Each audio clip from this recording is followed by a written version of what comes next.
भीषण ढंग से लाठियों से मारा गया। ये पैर मेरा भी कहा था। 94 लाख लोगों ये जो लाठी उसी हौसले से लाठी चली थी, मुझे मालूम नहीं है कि उनको चोट लगी। नमस्कार, मैं धर्मेंद्र पाठक और आप देख रहे हैं R24 न्यूज। देखिए, आज जनसुराज द्वारा पटना में विरोध प्रदर्शन के दौरान पुलिसिया कार्रवाई पर जनसुराज ने दमनकारी नीति बताया है। पार्टी के प्रदेश कार्य समिति के सदस्य अभिषेक सांकृत ने की प्रेस वार्ता का आयोजन कर बताया कि नीतीश कुमार के किए वादों को पूरा कराने को लेकर यह प्रदर्शन था। उन्होंने बताया कि प्रदर्शन को रोकने के लिए जगह जगह बैरिकेडिंग कर दिया गया था, जिससे जनसुराज के कार्यकर्ता आक्रोशित थे। उन्होंने कहा कि पुलिस द्वारा लाठियां बरसाई गई, जिससे कई कार्यकर्ता घायल हो गए। अभिषेक सांकृत ने कहा कि नीतीश कुमार अपना वादा पूरा नहीं करते हैं तो हमारा आंदोलन जारी रहेगा। R24 न्यूज से आयोजन किया गया है, आपके द्वारा क्या कहेंगे, क्या कारण है? जी, हम लोग आज जो प्रेस वार्ता रखे हैं उसके पीछे कल हुई पटना में पुलिस द्वारा बर्बरता पे किया गया है। सरकार ने जो बर्बरता जनसुराज और उनके कार्यकर्ताओं पर, हमारे कार्यकर्ताओं पर किया, उसी संबंध में है, जिसमें कल मुझे भी भीषण ढंग से लाठियों से मारा गया। ये पैर मेरा भी डैमेज हो गया। बिन्नू जी हैं, इनके पीठों पे निशान है, पूरी इनको पीट दिया गया। और ऐसे तमाम हमारे साथी थे जिनको काफ़ी चोट लगी। इसी मुद्दे पर है, क्योंकि ये इस तरीके की कोई भी घटना सोची नहीं गई थी कि होगी। हमें परमिशन मिला था कि गर्दनी बाग में हम लोग जाकर वहाँ पे अपना प्रदर्शन कर सकते हैं। किन विषयों को लेकर वहाँ आप लोग के प्रदर्शन? हम लोग 3 मुद्दे थे हमारे, जो कि पहला मुद्दा था कि नीतीश जी ने खुद कहा था 94 लाख लोगों को 2-2 लाख रुपए मिलेगा। और दूसरा विषय था कि 3 डेसिमल जमीन गरीबों को मिलेगा। और तीसरा विषय था कि जो अभी जमीन सर्वेक्षण वगैरह हो रहा है या भूमि से रिलेटेड जो भी मसले हैं, उसमें घूसखोरी चरम पर है। तो ये चीज़ें जो हैं लोगों को सुविधाएं नहीं मिल पा रही हैं। इन्हीं विषयों पर हम लोगों ने हस्ताक्षर अभियान कराए थे और गवर्नर से हमारे पार्टी के मुख्य पदाधिकारी मिलने का प्रयास भी किए थे, लेकिन गवर्नर साहब ने समय नहीं दिया। इसको लेकर हम लोगों ने प्रदर्शन की मांग करी थी और सरकार के तरफ से, प्रशासन के तरफ से हमें गर्दनी बाग में प्रदर्शन करने के लिए स्थान दिया गया। इस प्रकार से नीतीश सरकार में विपक्षियों को लाठी से पीटा जाता है, इसमें क्या संदेश देना चाहते हैं?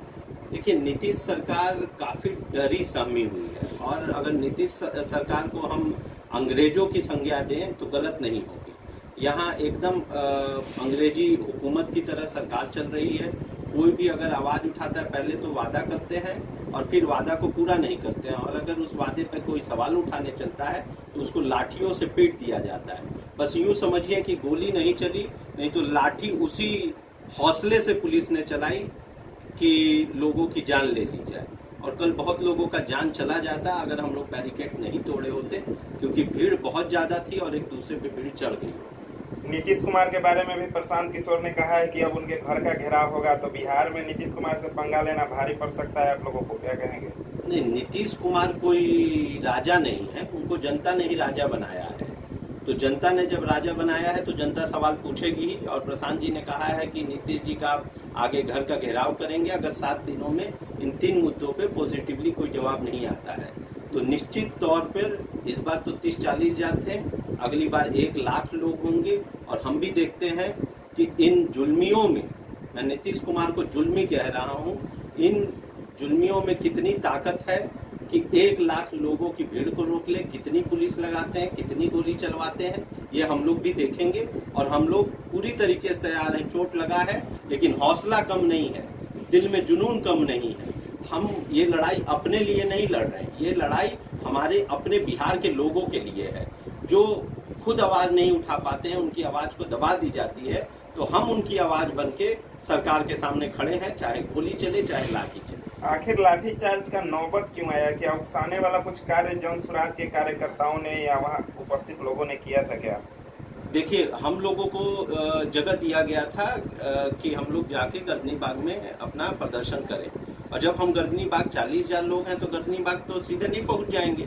हम लोग वहाँ गर्दनी बाग की ओर जा ही रहे थे कि रास्ते में बैरिकेटिंग लगा दी गई। सरकार को बैरिकेटिंग नहीं लगानी चाहिए थी, हम लोग गर्दनी बाग पहुंच जाते हैं। और वहां पे प्रदर्शन किए होते। लेकिन जब वो बैरिकेटिंग लगा दी तो हम अपना जान देंगे, पीछे से भीड़ हमको ढकेल रहा था तो हम लोगों ने बैरिकेटिंग तोड़ा अपनी जान बचाने के लिए, और पुलिस उस पे जो है लाठी चार्ज कर दी हम लोगों के ऊपर। तो पुलिस ने दोनों तरफ से हम लोगों को, एक तरफ कुआं और एक खाई की नौबत डाल दी थी। एक तरफ हम भीड़ से दब के मरे होते और दूसरी तरफ जब हमने बैरिकेटिंग तोड़ा तो पुलिस ने हम पे बेरहमी से लाठी चार्ज किया।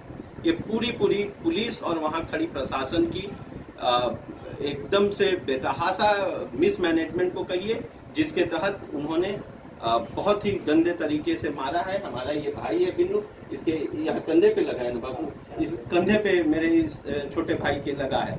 ये वहाँ पे लाठी थोड़ी न चला रहा था, ये तो बेचारा वहाँ पे साथ हम लोग खाली हाथ थे, कोई राइफल बंदूक नहीं था हमारे हाथ में, लेकिन मारा गया हम लोगों को। मेरे इस अभी भी गर्म पट्टी लगा हुआ है, इसमें बहुत बेरहमी से पैर पे मारा गया। तो इस तरीके से कार्रवाई हुई है।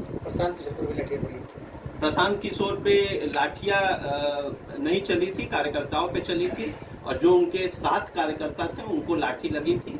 साथ में मनीष कश्यप जी भी थे, वो भी आगे चल रहे थे, सभी कार्यकर्ताओं का उत्साह बढ़ा रहे थे। मनीष जी पे भी लाठी चली थी, मुझे मालूम नहीं है कि उनको चोट लगी कि नहीं, लेकिन वो भी आगे थे, उनको भी उन पे भी लाठी चली।